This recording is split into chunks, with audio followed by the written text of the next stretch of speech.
नमस्कार दोस्तों, ocean network में आपका स्वागत है। पश्चिम बंगाल से जिस तरह की खबरें आ रही हैं, ऐसा लगता है उससे वहाँ की मुख्यमंत्री और टीएमसी नेता ममता बनर्जी का संतुलन ही गड़बड़ा गया है। जिस तरीके से प्रधानमंत्री नरेंद्र मोदी की रैलियों में भीड़ उमड़ रही है, जिस तरीके से लोगों का रिएक्शन देखने को मिल रहा है और जो ज़मीन से सूचनाएँ आ रही हैं, इधर जो सर्वे आए हैं, ओपिनियन पोल वगैरह जितने भी, उसमें भी ये जानकारी दी जा रही है कि पश्चिम बंगाल में भारतीय जनता पार्टी 22 से लेकर के 30-32 सीटें तक जीत सकती है। इतना ज़बरदस्त इस समय वहाँ पर अंडर करंट है और संदेश खाली को लेकर के, दूसरे तमाम मुद्दों को लेकर के ममता बनर्जी की जो तुष्टीकरण की राजनीति रही है, ख़ास तौर से जो एक बड़ा वर्ग है हिंदुओं का, उनके प्रति उनकी जो अब तक की नीति रही है, उसको लेकर के बड़े ज़बरदस्त रिएक्शंस हैं।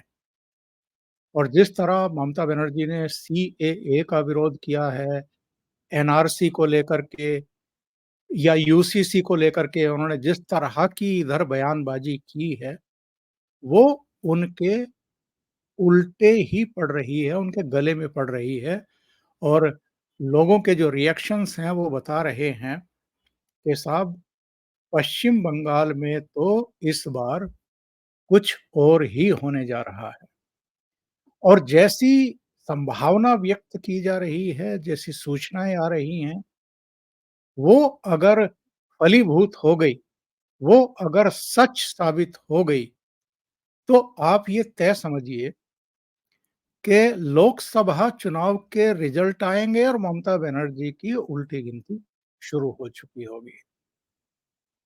ममता बनर्जी जलपाईगुड़ी में थी और वहाँ उन्होंने जो-जो कहा है, वो वीडियो वायरल है। आप जलपाईगुड़ी ममता बनर्जी सर्च करेंगे तो मिल जाएगा और वहाँ का जो इनका भाषण है, ये इंगित करता है, ये प्रमाणित करता है, ये शो करता है कि ममता बनर्जी एक्चुअल में जब होता है ना कि किसी खेल में खिलाड़ी को ये दिखाई दे कि मैं सब कुछ हार रहा हूँ, तो उसके बाद जो कुछ वो करता है आखिरी टाइम पर, वैसा ही कुछ लग रहा है ममता बनर्जी का ये भाषण सुन कर के। मैं वो वीडियो तो आपको नहीं दिखा सकता लेकिन ऑडियो आपको सुनवाता हूँ और आप ज़रा सुनिए ध्यान से और फिर अंदाज़ा लगाइए कि ममता बनर्जी अंदर से किस कदर हिल चुकी हैं। सुनिए।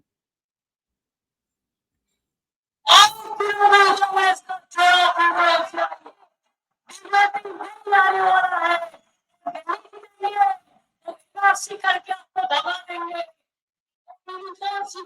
किया है जिसमें आपका धर्म का कोई अस्तित्व नहीं रहेगा, खाने पीने का नहीं रहेगा, आपका कोई आइडेंटिटी नहीं रहेगा। क्या कर दिया? आपको अधिकार छीन लेगा, कोई चुनाव आयोग उस सामने नहीं होगा। इसी के लिए अगर देश को बचाने चाहते हो तो आप लोग जरूर एक वोट तृणमूल कांग्रेस को पूरा फूल को देने के लिए और हिंदुस्तान में पूरा जितना भी हमारा पार्टी है, दोस्त का पार्टी है, उसको साथ मिलके हम लोग गवर्नमेंट बनाएंगे। लेकिन बंगाल में Trinamool Congress is the only party who is fighting battle against BJP. So please cast your vote in favor of Trinamool Congress and in favor of grassroots laws. Bangla Mamata बन जो अगर आप ध्यान से नहीं सुन पाए हैं या वॉइस में कुछ गड़बड़ थी, तो मैं आपको उसका जिस्ट बता देता हूँ। इन्होंने कहा कि ये जो सीएए है, ये जो यूसीसी है, ये जो एनआरसी है, ख़ास तौर से यूसीसी, जिसको लाने की बात भारतीय जनता पार्टी ने अपने घोषणा पत्र में इस बार की है कि हम इ जो यूनिफ़ॉर्म जो सिविल कोड है, उसको लाएँगे, उसको लागू करेंगे और भारतीय जनता पार्टी जो कहती है, वो करती भी है। अगले 5 साल में उसको लागू करेंगे, ये उन्होंने कह दिया है अपने घोषणा पत्र में। ममता बनर्जी का कहना है कि अगर ये लागू हो गया, तो आपकी जो धार्मिक पहचान है वो खो जाएगी, खत्म हो जाएगी। आपके जो अधिकार हैं, वो सारे खत्म हो जाएँगे और जिस तरह की भाषा का इस्तेमाल कर रही हैं, जिस तरह लोगों को डरा रही हैं, भड़का रही हैं और जिस तरह के बयान इनके हाल में आए हैं कि साहब हम ना यूसीसी लागू होने देंगे, ना सीएए, ना एनआरसी। इसका सीधा-सा मतलब ये है कि ममता बनर्जी ख़ास तौर से जिनकी वो तुष्टीकरण की राजनीति करती आ रही है, उनको भयभीत करने में लगी हुई हैं। इस भाषण के आखिरी हिस्से में आपने सुना होगा, उन्होंने कहा कि टीएमसी ही एकमात्र पार्टी है जो पश्चिम बंगाल में भारतीय जनता पार्टी से लड़ रही है। यानी वो सीधे-सीधे मुसलमानों को और जो भाजपा विरोधी हैं, उनको ये संदेश दे रही हैं कि जो कम्युनिस्ट और कांग्रेस मिलकर के चुनाव लड़ रहे हैं, उनको वोट ना दें।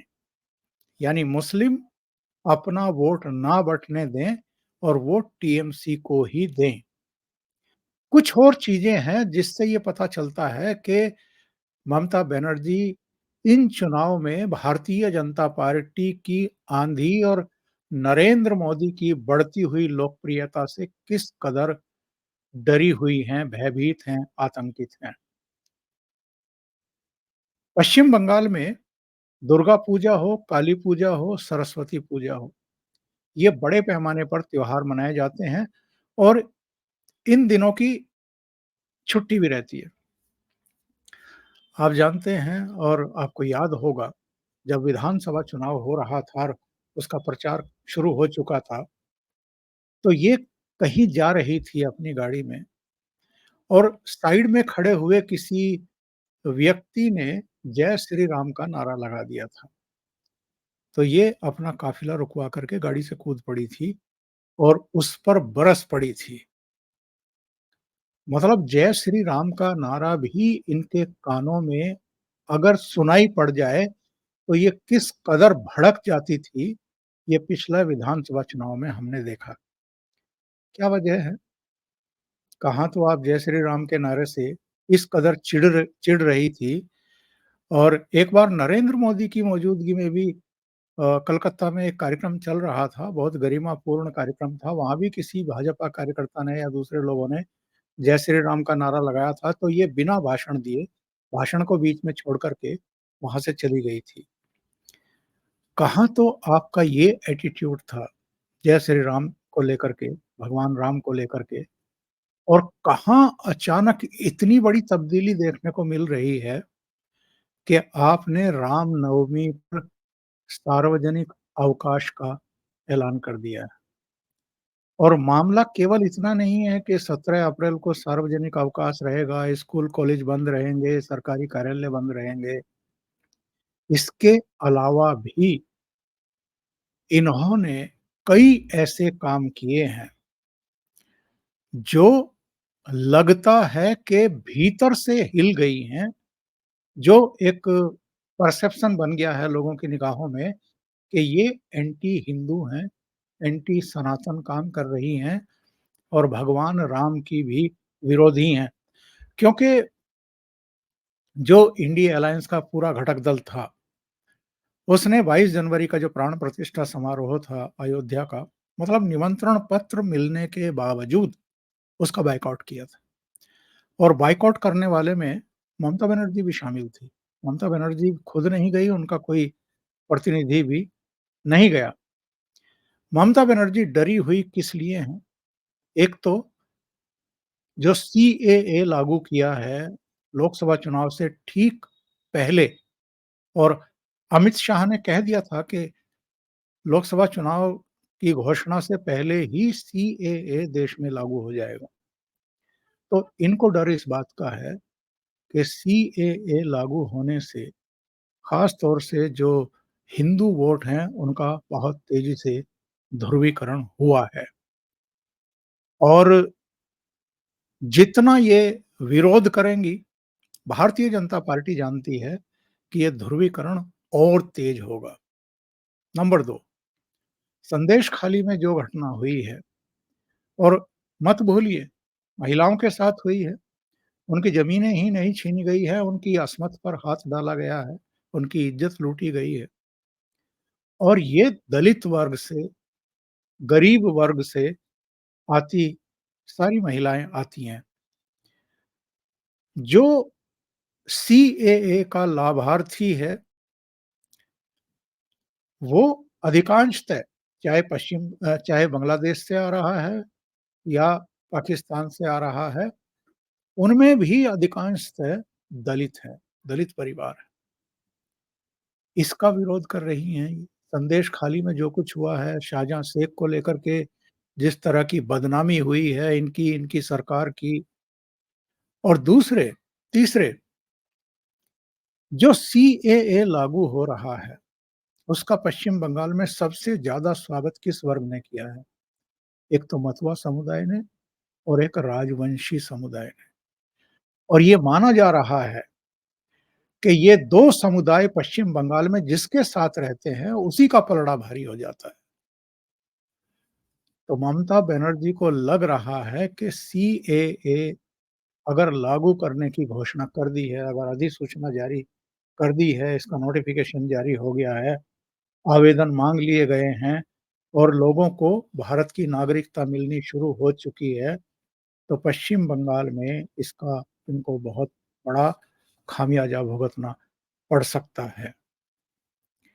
10 से 12 लोकसभा सीटें ऐसी हैं पश्चिम बंगाल में, जहाँ मतवा समुदाय और राजवंशी समुदाय जो है, वो अकेले मतवा समुदाय के जो मतदाता हैं, उनकी ही संख्या 1 करोड़ 80 लाख के आसपास बताई जा रही है। तो आप अंदाज़ा लगाइए कि सीएए लागू करने का जो दांव रहा है, भारतीय जनता पार्टी का, मोदी सरकार का, वो पश्चिम बंगाल में किस तरीके से ममता बनर्जी की घबराहट और असुरक्षा जो है, वो बढ़ा रहा है। दूसरी बात ये है, जो मैं कह रहा था कि केवल रामनवमी पर अवकाश ही घोषित नहीं किया है।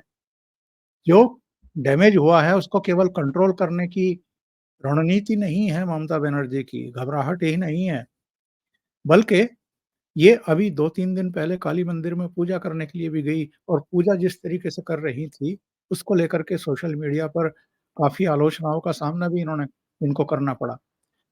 इधर इन्होंने कुछ मंदिरों के जीर्णोद्धार का भी फैसला किया है, उनका जीर्णोद्धार करवा रही हैं। इसके अलावा सरकारी पैसे से करीब 143 करोड़ रुपए लगा कर के जो जगन्नाथ धाम मंदिर है, उसको भी बनवा रही हैं। मतलब एक मैसेज देने की कोशिश कर रही हैं हिंदुओं को कि भई मेरे बारे में जो सूचनाएँ फैलाई जा रही हैं, जो परसेप्शन क्रिएट किया जा रहा है, मैं तो वैसी नहीं हूँ और इसके अलावा जो ये भारतीय जनता पार्टी के खिलाफ जिस तरह की लैंग्वेज का प्रयोग कर रही हैं और मैं बताऊँगा आपको किस तरह की लैंग्वेज का प्रयोग ये कर रही हैं। वो ये इसलिए कर रही हैं क्योंकि लेफ्ट और कांग्रेस ने जो मिलकर के अपने कैंडिडेट खड़े किए हैं, जो मिलकर के चुनाव लड़ रहे हैं, उसका भी प्रेशर ममता बनर्जी पर साफ-साफ दिखाई दे रहा है। ममता बनर्जी को लग रहा है कि अगर मुस्लिम वोट बँट गए, जो ये इस वीडियो में भी कह रही हैं कि भारतीय जनता पार्टी से केवल टीएमसी लड़ रही है। इसलिए अपने वोटों को मत मत बँटने दीजिए और टीएमसी को ही वोट डालिए। तो ये ऐसे ही भगवान राम की शरण में नहीं गई हैं, रामनवमी पर सार्वजनिक अवकाश की घोषणा करके। ये कितने प्रेशर में हैं और कितनी भीतर से हिली हुई हैं और बौखलाई हुई हैं, आप एक और घटना से अंदाज़ा लगाइए। इन्होंने जो है इमामों को सरकारी खजाने से पैसा देने का ऐलान किया था और जब इन्होंने रिएक्शंस देखे उसके, तो बिना देर किए जो पंडित हैं, जो पुजारी हैं, उनकी सैलरी की भी इन्होंने घोषणा कर दी। 1 दिन पहले की बात है, ये 15 अप्रैल की। कूच बिहार में जनसभा को संबोधित कर रही थी और क्या कह रही थी? कह रही थी कि अगर इनको पावर से नहीं हटाया गया, यानी सेंट्रल गवर्नमेंट से अगर भारतीय जनता पार्टी को नहीं हटाया गया, तो आने वाले दिनों में भारतीय जनता पार्टी जो आपकी हमारी खाने की, सोने की आदत है, उस पर भी नियंत्रण करने वाली है। सुबह की चाय के साथ गोमूत्र और दिन के खाने के साथ गोबर खाने को भी ये कहेंगे। इनका फिर से सत्ता में आने का मतलब है कि आम लोगों की जो आज़ादी है, वो छीन ली जाएगी। हर एक की आज़ादी जो है वो उसके लिए खतरा है भारतीय जनता पार्टी। एक और ऐसी ही इनकी घोषणा, इन्होंने कहा कि वैसे तो रामनवमी को लेकर के और दंगे को लेकर के तमाम तरह की बातें कर रही हैं ये पिछले करीब-करीब 20, 22, 25 दिनों से। इन्होंने कहा कि अगर एक भी दंगा होता है तो उसके लिए चुनाव आयोग ज़िम्मेदार होगा। फिर कहा कि मैं सिंगूर में जब किसानों की ज़मीनों के लिए संघर्ष कर रही थी तो 26 दिन तक मैं भूख हड़ताल पर बैठी थी और अब भी चूँकि ये 55 दिनों का शेड्यूल है चुनाव का, मैं 55 दिन तक चुनाव आयोग के बाहर भूख हड़ताल पर बैठ सकती हूँ। अभी 11 अप्रैल को इन्होंने ईद की नमाज़ में हिस्सा लिया, कलकत्ता के जो रेड रोड पर और वहाँ पर इन्होंने जो स्पीच दिया, इन्होंने कहा कि मैं देश के लिए जान दे दूँगी, लेकिन यूसीसी, एनआरसी और सीएए लागू नहीं होने दूँगी। समान नागरिकता संहिता बिल्कुल बर्दाश्त नहीं है, स्वीकार्य नहीं है और आप सबकी सुरक्षा चाहती हूँ। उस पर आपको याद होगा स्मृति ईरानी का एक बयान भी आ गया था कि किसकी सुरक्षा चाहती हैं आप? शाहजहाँ शेख की सुरक्षा चाहती हैं?